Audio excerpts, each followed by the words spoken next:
चलिए प्यारे बच्चों, तो बहुत लॉन्ग टाइम पीरियड से हमारा वीडियो नहीं आ रहा था।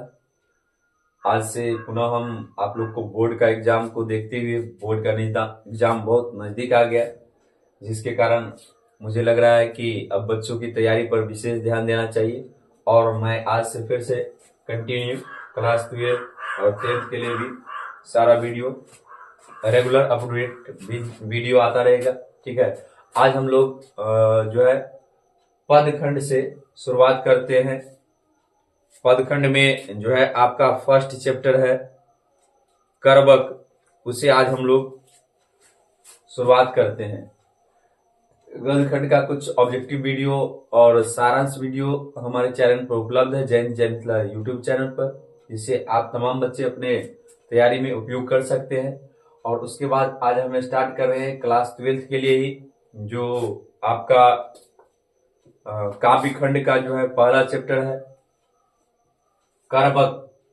पूरा संपूर्ण लेखक परिचय के साथ हम लोग आज इनका लेखक परिचय और पूरा अर्थ जानेंगे कि उनके लेखक जो है मलिक मोहम्मद जयसी, उनका जन्म कब हुआ था, कहाँ हुआ था, कैसे क्या किए थे, सारा उनके बारे में पढ़ेंगे, कौन कौन सा उनकी रचना है, सब कुछ। और फिर करवक का हम लोग जो दो भाग में बटा हुआ है करवक, पहला भाग और दूसरा भाग, वह दोनों भाग को हम लोग आज पूर्ण रूप से देखेंगे, पढ़ेंगे, समझेंगे इसे। तो चलिए देर नहीं करते हुए आज का यह वीडियो हम लोग स्टार्ट करते हैं।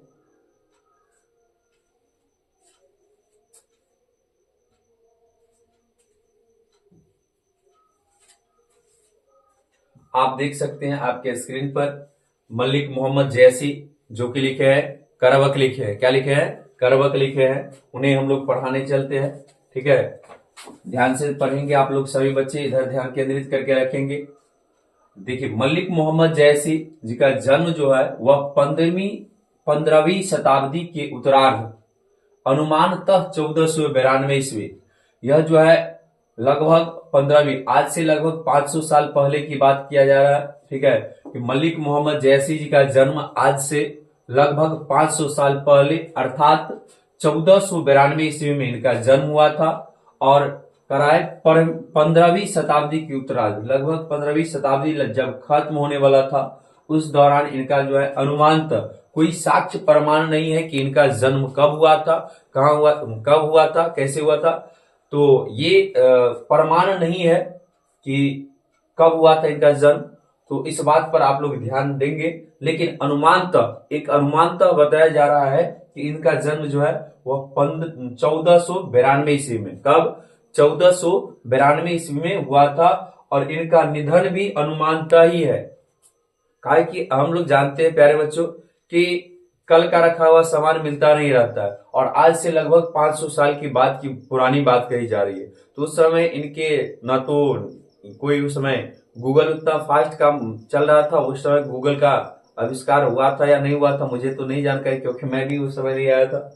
तो तमाम प्रकार से मैं यही कहूंगा कि उस समय न तो कुछ ताम्रपत्र ये सब चलता था, कॉपी कलम का आविष्कार बहुत कम ही हुआ था उस टाइम। तो उस समय की बात को याद रखना बहुत मुश्किल था।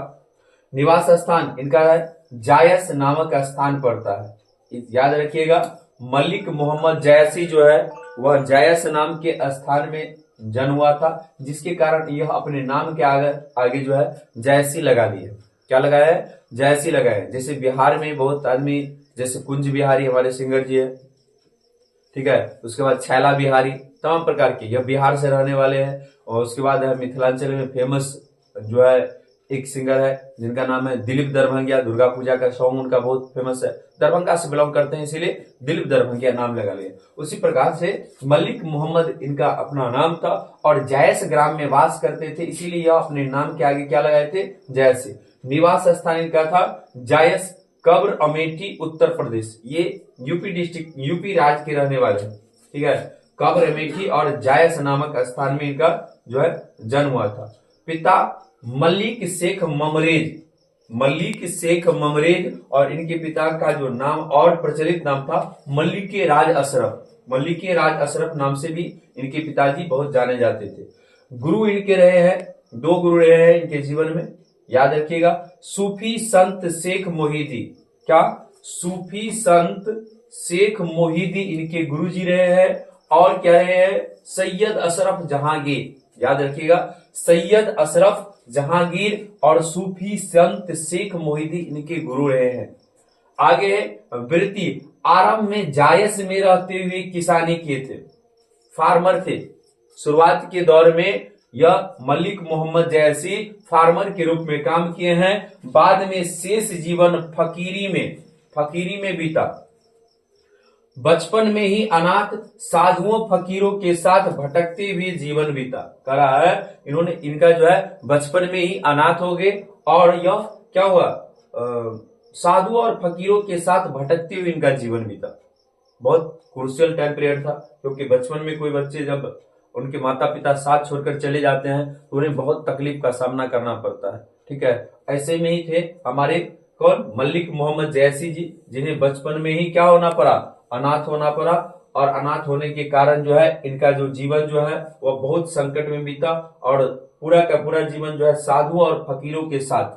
साधु कहते हैं प्यारे बच्चों, हिंदू धर्म में जो संन्यास धारण करता है उन्हें साधु कहते हैं, और जो मुस्लिम धर्म में जो है उसमें संन्यास धारण करता है उसे हम लोग फकीर कहते हैं, फकीर। तो हिंदू और मुस्लिम दोनों के साथ, साधु और फकीरों के साथ, दोनों के साथ भटकते हुए जीवन बीता।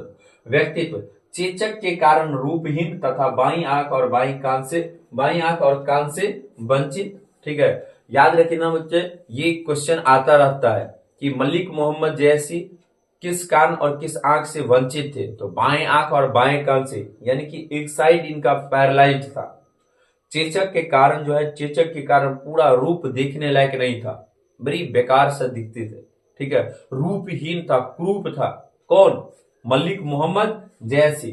देखिए व्यक्तित्व कैसे थे, चेचक के कारण रूपहीन। चेचक के कारण क्या थे, रूपहीन। इस बात पर ध्यान रखना, इनका रूप देखने लायक नहीं था, बहुत बेकार दिखते थे।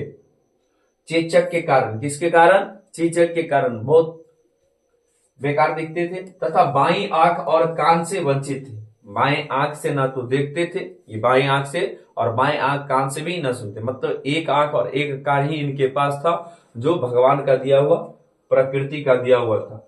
मृदुभाषी स्वभाव के मनस्वी और स्वभावतः संत थे। एकदम कम बोलते थे, मृदुभाषी, मृदुल थे। ठीक है, और स्वभावतः संत थे। स्वभावतः क्या थे, संत थे, एकदम मनस्वी स्वभाव के। कृतियां, पद्मावत, अखरावट, आखिरी कलाम, चित्ररेखा। याद रखना कृतियां में क्या क्या है, इनकी कृतियां है, पद्मावत है, अखरावट है, आखिरी कलाम है, चित्ररेखा, कहरनामा, उसके बाद मसला या मसलानामा, खंडित, प्रति प्राप्त है। इनकी ये कृतियां हैं। सबसे ज्यादा चर्चित में कृतियां जो है यह है पद्मावत। कौन सी कृतियां, पद्मावत कृतियां बहुत ज्यादा चर्चित है। फिर अखरावट, आखिरी कलाम, सब वैसे ही है। चित्ररेखा, कहरनामा, सब के सब चर्चित ही है। इनके अतिरिक्त चंपावत, होलीनामा, इतरावत आदि कृतियां भी उल्लेख में है। आदि कृतियां भी क्या है, उल्लेख में हैं, आती है। याद रखना प्यारे बच्चों, याद रखना इनकी कौन कौन सी कृतियां, फिर से एक बार ध्यान देंगे। पद्मावत, अखरावट, आखिरी कलाम, चित्ररेखा, कहरनामा, मसला या मसलानामा, चंपावत, होलीनामा, इतरावत आदि इनकी कृतियां भी उल्लेख में आती हैं। ठीक है, याद रखना। और मलिक मोहम्मद जैसी जी को प्रेम की पीर के कवि कहते हैं। याद रखना, नोट में यहां पर मैंने लिख दिया है कि मलिक मोहम्मद जैसी को प्रेम के पीर के कवि कहते हैं। क्या कहते हैं, मलिक मोहम्मद जैसी को प्रेम के पीर के कवि कहते हैं। याद रखिएगा प्यारे बच्चों। आगे देखिए, इनके जो है कुछ लिखे हैं करवक के संबंध में, दोनों करवक के संबंध में। यहां प्रस्तुत दो करवक अलग अलग संकलित हैं। दोनों करवक जो है अलग अलग से लिया गया। ये पद्मावत के क्रमशः प्रारंभिक और अंतिम छंदों में से है। करा है, यह कहां से लिया गया है, पद्मावत से लिया गया है। और एक जो है पद्मावत के शुरुआत से लिया गया है, और दूसरा जो है पद्मावत के अंत से लिया गया है। किंतु कवि और काव्य की विशेषता निरूपित करते हुए दोनों के बीच एक अद्वैत की व्यंजना करते हैं। कह रहा है दोनों के बीच बहुत ही गहरा संबंध है। प्रारंभिक स्तुति खंड से लिए गए प्रथम करवक में कवि एक विनम्र स्वाभिमान के साथ अपनी रूपहीनता और एक आंख के अंधेपन को प्रकृति प्राप्त दृष्टांतों द्वारा महिमान्वित करते हुए रूप से अधिक अपने गुणों की ओर हमारा ध्यान खींचते हैं। इन गुणों के कारण ही पद्मावत जैसे मोहक काव्य की रचना हो सकी है। प्यारे बच्चों याद रखिएगा, वैसे तो कहा जाता है ना कि काले है तो क्या हुआ दिलवाले हैं, मतलब काले से मतलब नहीं है, रंग से मतलब नहीं है, दिलवाले हैं इससे मतलब है। वैसे ही सभी बच्चे जानते हैं कि सब कोई जानते हैं कि रूप से ज्यादा किसी की गुण को देखा जाता है। सभी आप देख लीजिएगा जितने भी जग में है, बहुत का रूप बहुत खराब है, रूप देखने में उतना स्मार्ट नहीं है, उतना उसको क्या कर सकते हैं ब्यूटीफुल नहीं है, फिर भी जो है वह क्या है अपने गुण के कारण बहुत आगे बढ़े हैं। दशरथ माझी जो माउंटेन मैन है, देखने में उतना हैंडसम पर्सनालिटी के नहीं है, लेकिन उनका गुण देखिए कि वह एक पहाड़ को काट करके क्या बना दिया, रास्ता बना दिया, लोगों के लिए सोचे। तो उन्हीं के प्रकार कहते हैं, कभी भी कहते हैं कि मेरी एक आंख और एक कान नहीं है, फिर भी कोई बात नहीं है, कोई बात नहीं है। प्रकृति ने मुझे, भगवान ने एक ही आंख दिए और एक ही कान दिए, मैं उसी में गुणवान हूं। मैं एक ही आंख और एक कान से मैं बहुत कुछ कर सकता हूं। ठीक है, तो रूप मैंने नहीं रखता है, गुण मैंने रखता है कि आप क्या करना क्या चाहते हैं। आगे देखेंगे बुआ, अंत में उपसंहार खंड से लिए गए द्वितीय करवक में कवि अपने काव्य और उसकी कथा सृष्टि के बारे में हमें बताते हैं। वे कहते हैं कि उन्होंने इसे रक्त की लेई लगाकर जोड़ा है, जो गाढ़ी प्रीति नयन जल में भिगोई हुई है। कह रहा है दूसरा करवक जो है वह उपसंहार खंड से लिया गया है। कहां से लिया गया है? उपसंहार खंड से लिया गया है। इसमें कहते हैं, कवि कहते हैं, वे कहते हैं कि उन्होंने इसे रक्त की लेई लगाकर जोड़ते हैं। इस जो दूसरे करवक को लिखे हैं उसे जो है वह कवि जो है वह रक्त की लेई लगा करके गोंद लगाकर, यानी कि गोंद लगाकर चिपकाए हैं। ठीक है, आपका जैसे कोई चीज टूट जाता है तो उसे हम क्या करते हैं, गोंद लगा करके या फेविक्विक लगा या फेविकॉल लगा करके, जो भी गोंद टाइप का आता है उसे लगा करके चिपकाते हैं। उसी प्रकार एक एक शब्द को अपने रक्त से सींचे है। कौन? मलिक मोहम्मद जैसी। वही कह रहे हैं मैंने अपने रक्त की लेई लगाकर जोड़ते हैं। लेई तो वैसे प्यारे बच्चों हम कहते हैं वो आटा नहीं होता है जिससे रोटी बनता है, उसी को जो है पानी डाल करके और पहले के समय में जो है यूज किया जाता था गंध के रूप में। अब तो मार्केट में अनेक केमिकल्स गंध आ गया जिसके कारण उसे अब नहीं के बराबर यूज करते हैं लोग। ये तो पहले के समय में उस आटा को ही गंध बना करके यूज किया जाता था। ज्यादातर ये जो है गांव में आपको देखा जाता था। अष्टयाम जो होता था या कोई पूजा पाठ होता था तो उसमें जो है ना, या फिर विवाह शादी में जो है मरवा को सजाया जाता था तो उसमें बत्ती में लगा करके उसको फिर से वहां पर झालर चिपकाया जाता था। हम लोग खूब बढ़िया से यूज किए हैं इस चीज को। तो वही कर रहा है ले लगा करते, जो गाढ़ी प्रीति के नयन जल में भिगोई हुई है, अब न वह राजा रतन सेन रहा है। कर रहा है अब वह न तो राजा रतन सेन रहा है, न वह रूपवती पद्मावती रानी रही है, न वह बुद्धिमान सुआ रहा है, और न वह राघव चेतन या अलाउद्दीन हो, चाहे अलाउद्दीन हो। कह रहा है कि इस जग में अब कोई नहीं रहा है, सब खत्म हो गए हैं, लेकिन उनके गुण, उनके पराक्रम, उनके ओजस्वी जो है आज भी हमारे पास वर्तमान है। आज भी रतन सेन राजा के बारे में पढ़ाते हैं, पद्मावती रूपवती पद्मावती रानी के बारे में पढ़ाते हैं, वह बुद्धिमान सुआ के बारे में जो हिमसुक है आप लोग पढ़े होंगे। ठीक है, हिंदी में एक चैप्टर है बिफोर क्लास में, इससे पहले जो क्लास होगा उसमें आप लोग पढ़े होंगे। न वह बुद्धिमान सुआ है, न वह राघव चेतन है, न वह अलाउद्दीन है, इनमें कोई आज नहीं है, सब मर गए। और जो भी धरती पर जन्म लिए हैं एक न एक दिन सबको यहां से जाना ही पड़ेगा, सब चले जाएंगे, लेकिन कुछ कर्म अच्छे कर जाएंगे, वही उन्हें याद रखेंगे, लोग उनको याद रखेंगे।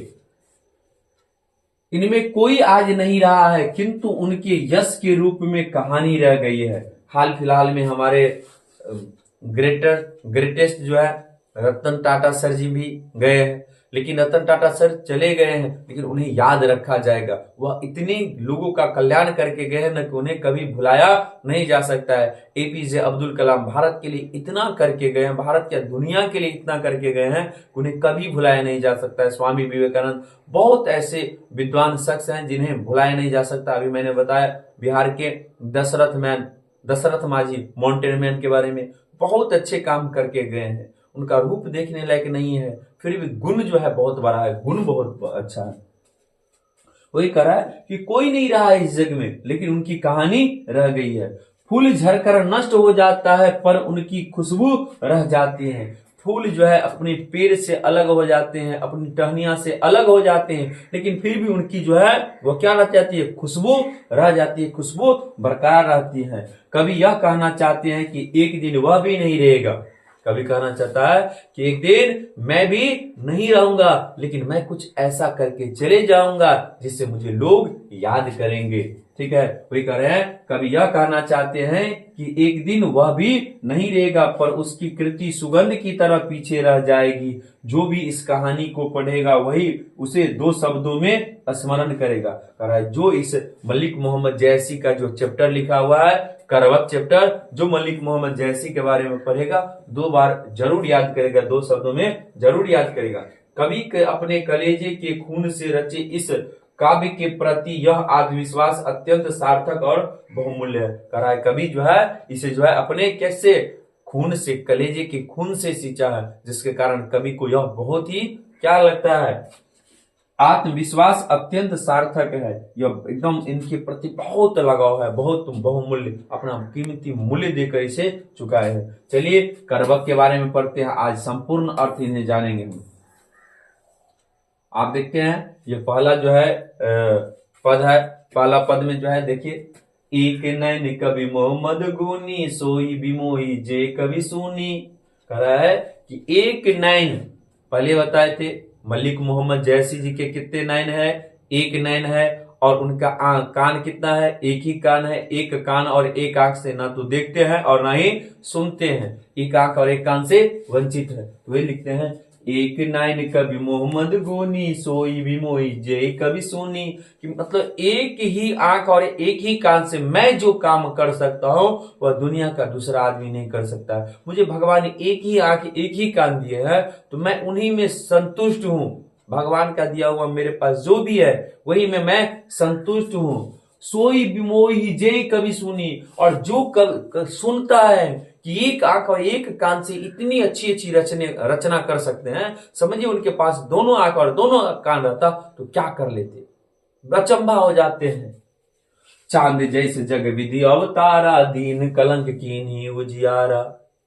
कहा चांद जो जग को रोशन करता है, जो पूरे संसार को रोशनी देता है रात के समय में, उनमें भी कलंक है, उनमें भी काला दाग है, स्पॉट है, धब्बा है। तो वही कह रहा है कि चांद जैसे जग विधि अवतारा, दीन कलंक की नहीं उजियारा। कलंक दिया है, कलंक नहीं दिखता है उनका, काला धब्बा नहीं दिखता है उनका, पूरा जग को रोशन करते हैं, पूरा जग को रोशन करता है। जग सूझा एक ही नैना, उबासूक असनक्तन नमाहा। करा है पूरा जग एक ही तारा, शुक्र तारा जब रोशनी करती है तो पूरा जग को रोशन कर देते हैं, सबसे ज्यादा चमकने वाला तारा है। जग सूझा एक नैना, एक ही नैना से उन्होंने पूरा जग को देखा है। कौन? मलिक मोहम्मद जैसी। उबासूक असनक्तन माहा, जैसे जो है ना सब तारों में से सबसे ज्यादा चमकीला तारा कौन सा है? शुक्र तारा है। शुक्र मतलब शुक्र तारा। जो लही अम्ब डाब न होई, तो लही सुगंध बसाई न सोई। जब तक आम पकेगा नहीं तब तक उसमें से सुगंध नहीं आता है। जब तक आम पकता नहीं है तब तक उसमें से सुगंध नहीं आता है, पीला धब्बा नहीं पड़ता है। जो लही आम्ब डाब न होई, तो लही सुगंध बसाई न सोई। कीन समुद्र पानी जो खारा, अगर समुद्र का पानी खारा नहीं रहता तो अति भय असूझ अपारा, तो उसमें गुण खत्म हो जाता। असूझ अपारा है, कहीं जहां तक नजर जाएगा आपको पानी ही पानी है, सिर्फ उनका जो पानी खारा है अर्थात नमकीन है, इसीलिए जो है वह असूझ अपारा है, पूरे एकदम असूझ है, दिखेगा नहीं, बहुत दूर दूर तक पानी ही पानी है। कीन समुद्र पानी जो खारा, तो अति भय असूझ अपारा, इसीलिए वह क्या है, असूझ है, अपार है। जो सुमेरु त्रिशूल विनाशा, भा कंचन गिरी लगे आकाशा। सुमेरु पर्वत को त्रिशूल मारा गया कि जाओ तेरा विनाश हो जाएगा, लेकिन त्रिशूल मारने के कारण, कई बार चोट लगने के कारण जो है लोग जो है आगे बढ़ जाते हैं। और वही हुआ कि जो सुमेरु त्रिशूल विनाशा, सुमेरु पर्वत को मारा गया त्रिशूल की विनाश हो जाएगा, लेकिन भाग कंचन गिरी लगे आकाशा, वो और बढ़ गया और ऊपर की ओर बढ़ गया। उनको मारा गया नष्ट करने के लिए, लेकिन वह क्या हो गया, उसमें गुण था, वह ऊपर की ओर बढ़ गया। जौलही घड़ी कलंक न पारा, कांच होई नहीं कंचन कारा। जब तक लोगों के जो है ना अंदर अवगुण नहीं रहेगा, तब तक कोई गुणवान नहीं बनेगा। ठीक है, उसमें पहले अवगुण आता है, आदमी गलती करता है फिर सीखता है, आदमी गलती करता है फिर सीखता है। तो पहली बार जो है आदमी क्या होता है, गलत करता है फिर जो है सीखता है। अर्थात कवि यह कहते हैं कि आप अपने अवगुण को छुपाइए और गुण इतना तेज रखिए ना कि अवगुण रहे भी ना तो नहीं दिखे। आपके अंदर अवगुण रहे भी तब पर भी नहीं दिखे गुण इतना आपका बड़ा होना चाहिए कि अवगुण पर लोगों का ध्यान ही नहीं जाना चाहिए। कभी यहां पर वही कह रहे हैं कि अवगुण पर ध्यान किसी का नहीं जाए। एक नयन जस दर्पण औत ही निर्मल भाव, स्वरूप बंद गई मुख जे वही कई चाव। कह रहा है सब कोई वह एक नयना को अपने दर्पण से तुलना किया रहा है, और कह रहा है कि सबका रूप जो है दर्पण में, सब जब श्रृंगार करते हैं, सब जब तैयार होते हैं तो एक बार दर्पण के सामने अपने आप को निहारने के लिए जरूर जाते हैं कि मैं कैसा लग रहा हूं, कैसा हूं, नहीं हूं, देखने के लिए, इसी के बारे में। अब देखिए दूसरा जो है करवक है, दूसरा करवक है मोहम्मद यही कवि जोरी सुनावा, सुना जो प्रेम पीर गा पावा। कह रहा है मोहम्मद यह कवि जोरी सुनावा, मोहम्मद यह कवि जोरी सुनावा, उसे जोर जोर कर टूटा हुआ है, बिखरा हुआ है, जोर जोर करके। वह भी किसे लेकर जोड़ रहे हैं, रक्त की लय लगाकर जोड़ रहे हैं, जोर जोर करके सुना रहा है। सुना जो प्रेम पीर गा पावा, और जो इस कवि को सुने हैं सब उनके पीर को, इनके दुख को गा रहे हैं, सुन रहे हैं। जोरी लाई रकत के लई, गाढ़ी प्रीत नयन जल भई।